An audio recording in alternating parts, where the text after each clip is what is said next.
Nadawat ako today, February 27, 2026. Ang ako ang passport from VFS Global Dubai, Japan visa. So let us check if unsa approve or approve. So second application na siya or baga nag-reapply ko since ako ang old passport nawala sa career sa Aramex. Supposed to be ma-receive na ko ang application on January 20 or 21 but wala naabot pero kaya rin man naabot siya.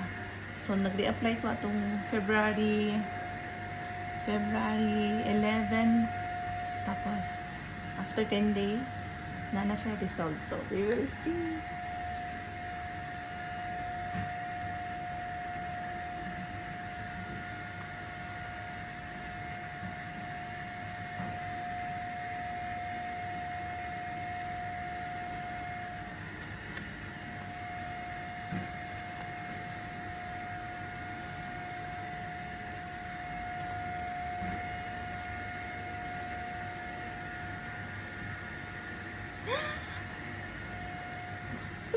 Makulbaan ko ano.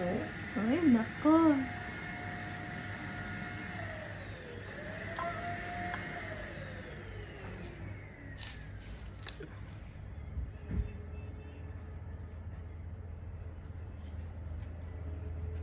Yes.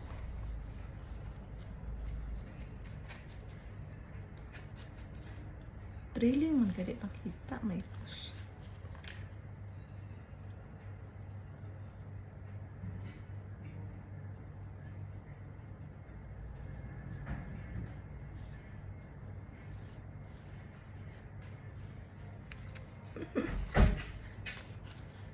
Thank you.